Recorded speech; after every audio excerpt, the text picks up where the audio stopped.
नमस्कार दोस्तों, अगर मैं आपसे कहूं कि टाइटैनिक की जो आपने कहानी सुन रखी है वो गलतफहमियों और अधूरी सच्चाइयों से भरी हुई है। इस मशहूर टाइटैनिक की जो कुछ चौंकाने वाली बातें हैं हम आपको आज बताएंगे। आज हम टाइटैनिक की असली कहानी को समझाएंगे जो शायद आपने कभी नहीं सुन रखी होगी। वीडियो स्किप कर लो, वैसे भी तुम्हारे माइंड में तो कुछ आने वाला नहीं है। ओनली लेजेंड्स ही वीडियो को देखो।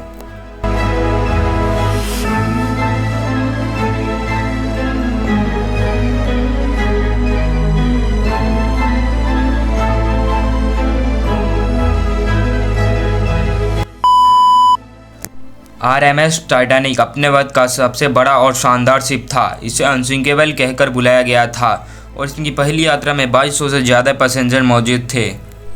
क्रू अटलांटिक ओशियन पर सफ़र कर रहे थे, लेकिन 14 अप्रैल 1912 की उस रात टाइटैनिक का क्या हुआ? The Titanic was dubbed unsinkable, much like the dream of Clive Palmer to recreate her. More than a decade after first announcing the Titanic एक विशालकाय जहाज था। यह आर्टिकल देखिए, इसे कभी नहीं डूबने वाला जहाज माना जाता था। 15 अप्रैल 1912 को साउथहैम्पटन इंग्लैंड से न्यूयॉर्क शहर संयुक्त राज्य अमेरिका की अपनी पहली यात्रा पर एक हिमखंड से टकरा गया और लगभग इसमें 2224 लोग थे जो यात्रा के लिए निकले थे और सारे के सारे अमीर थे। इसमें से 1500 लोगों की मौके पर ही डेथ हो गई, जिससे यह घटना उस जमाने से लेकर आज तक शांतिकाल से डूबने की सबसे घातक घटनाओं में से एक बन चुकी है। व्हाइट स्टार लाइन द्वारा संचालित टाइटैनिक में दुनिया के कुछ स्कैंडिनेविया और यूरोप के कुछ स्थानों से सैकड़ों प्रवासी सवार थे जो USA कनाडा नया जीवन की तलाश में जा रहे थे। वीडियो में आगे बढ़ने से पहले मैं आपको बताना चाहूँगा टाइटैनिक के बारे में अगर पूरी जानकारी आपको चाहिए तो इसका लिंक डिस्क्रिप्शन में है, उसे एक बार वो ज़रूर चेकआउट करें। RMS टाइटैनिक अपने समय का तैरने वाला सबसे बड़ा जहाज था और इसे व्हाइट स्टार लाइन के द्वारा निर्मित किया गया था। 3 लोकप्रिय श्रेणी में महासागरीय जहाज़ों में से दूसरा था। इस जहाज़ को बनाया गया था बेलफास्ट में आयरलैंड और वोल्फ शिपबिल्ड कंपनी ने। शिपयार्ड के मुख्य नौसेना वास्तुकार थॉमस एंड्रयूज जूनियर की इस आपदा में मृत्यु हो गई। टाइटैनिक की कमान कैप्टन एंड्रयूल जॉन स्थिम्स के पास थी जो जहाज़ के साथ ही डूब गए। इसके प्रथम श्रेणी के आवास को आराम और विलासिता के शिखर के रूप में डिजाइन किया गया था। इसके एक व्यायामशाला, स्विमिंग पूल, धूम्रपान रूम, बढ़िया रेस्ता और कैफ़े, एक विलिकोडिया शैली का तुरंत स्नान और सैकड़ों शानदार केबिन शामिल था। यात्रियों को मैकेनिग्राम भेजने और जहाज के परिचालन उपयोग के लिए एक उच्च शक्ति वाला रेडियोग्राफिक ट्रांसमीटर भी था। इतना ही नहीं, इसमें ऊपर लेवल की सुरक्षा भी मौजूद थी, जलरोधी डिब्बे और दूसरे से सक्रिय जलरोधी दरवाजे जिसमें जहाज की अछूत के रूप में प्रतिष्ठा थी योगदान दिया गया था। इसमें 16 लाइफ बोट ड्रेविंग लगे हुए थे जिनमें से प्रत्येक 3 लाइफ बोट को नीचे उतारा जा सकता था।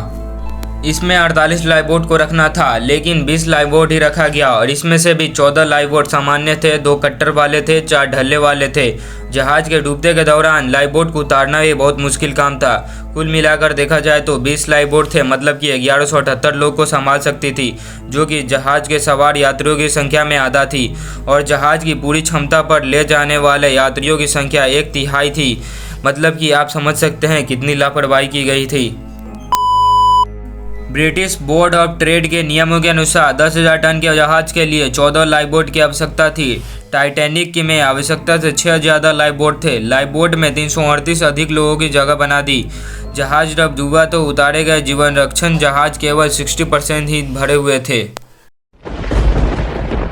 इस विशाल जहाज के बारे में 1907 में व्हाइट स्टार लाइन के चेयरमैन जे बुश इसमैन और अमेरिकी वित्तीय अधिकारी JP मॉर्गन ने बताई थी। उस समय व्हाइट स्टार लाइन अपने प्रतिस्पर्धा कर रहा था। मतलब यह होता है ना कि आप जिस फील्ड में हो उस फील्ड में आपको ही आगे रहना है, ऐसा सोच के थे वो। खासकर कुनाई लाइन और जर्मन शिपिंग कंपनियों पीछे छूट रही थी। इसमें रफ्तार गति बहुत ज़रूरी थी, इसलिए टाइटैनिक को जितना बड़ा हो सके उतना बड़ा बनाने का फैसला किया गया।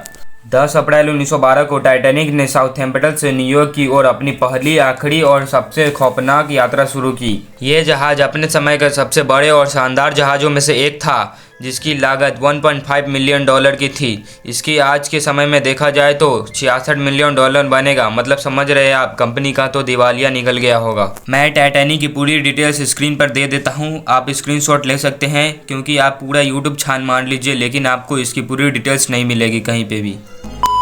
1907 में व्हाइट स्टार लाइन ने समुद्र पर वर्चस्व स्थापित करने के लिए ओलंपिक और टाइटैनिक जहाज़ों के निर्माण का आदेश दिया। इन जहाज़ों को आधुनिक समय की सभी सुविधाओं, मतलब कि उस टाइम के करोड़पति जो यूज करते थे सामान, वो सब उसमें थी और विलासिता से लैस किया गया था। इसकी गति इतनी अधिक थी कि यह केवल 3 जहाज़ों के साथ साप्ताहिक सेवा देने के सक्षम था।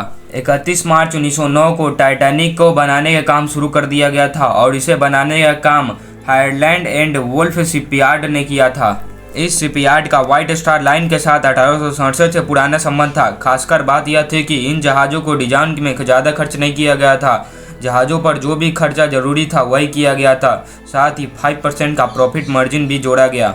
ओलंपिक क्लास जहाज़ों के डिजाइन की जिम्मेदारी व्हाइट स्टार लाइन ने निर्देशक लॉर्ड पिरिंग, नौसेना वस्तुकार एंड्रयूजन और प्रमुख डिजाइनर एंड्रूवर्ड वाइलिंग की टीम ने संभाली थी। टाइटैनिक की सभी डेट की बात करें तो 31 मई 1911 को RMS टाइटैनिक को लॉन्च किया गया है। 2 अप्रैल 1912 को इसे पूरा किया गया। 10 अप्रैल 1912 को इसे अपनी पहली यात्रा पर निकल गया। यह सिर्फ जहाज नहीं था बल्कि मानवता के सपनों और उसकी कमजोरियों का प्रतीक भी था। टाइटैनिक की कहानी हमें यह दिखाती है कि कितनी भी विलासिता और आधुनिक तकनीक हो जाए, लेकिन प्रकृति के सामने हमेशा झुक जाएंगे। 29 जुलाई 1908 को जब हायरलैंड एंड वुल्फ ने इंजीनियरों को व्हाइट स्टार लाइन के अधिकारियों को टाइटैनिक के डिजाइन की पेशकश की तो एक नए युग का आरंभ हुआ। इसमें से इस डिजाइन को मंजूरी दे दी गई और केवल 2 दिन बाद निर्माण करने का आदेश दिया गया। 3 समझौते पत्र पर हस्ताक्षर भी किए गए। शुरू में टाइटैनिक का कोई भी नाम नहीं था और इसे सिर्फ 401 के रूप में जाना जाता था। यह डिजाइन पहले ओलंपिक नामक जहाज के लिए तैयार किया गया था, जिसे नंबर 400 के नाम से जाना जाता था। टाइटैनिक की लंबाई 882 फीट 9 इंच की थी। इसकी अधिकतम चौड़ाई की बात करें तो 92 फीट 6 इंच की थी। इसकी कुल ऊंचाई पुल से कील तक 104 फीट की थी। इसकी विशालता जहाज का वजन 46,329 ग्रास रजिस्टर्ड टन था और यह जहाज 52,310 टन विस्थापित कर सकता था। इस अद्वितीय जहाज में 9 डेक थे, जिसमें से 8 डेक यात्रियों के उपयोग के लिए थे। सबसे ऊपर था बोट डेक। जहाज से 15 अप्रैल 1912 की दुखद रात को लाइफबोट को उत्तरी अटलांटिक महासागर में उतारा गया। साथ ही एक लो प्रेशर का टरबाइन भी था जो बीच के प्रोपेलर को चलाता था। कुल मिलाकर इस विशाल जहाज की शक्ति 46,000 हॉर्स पावर थी। टाइटैनिक की सेवा गति 21 नॉट्स लगभग 39 किलोमीटर प्रति घंटा की थी। जब अधिकतम गति की देखा जाए तो 23 नॉट्स 43 किलोमीटर प्रति घंटा तक पहुंच सकती थी।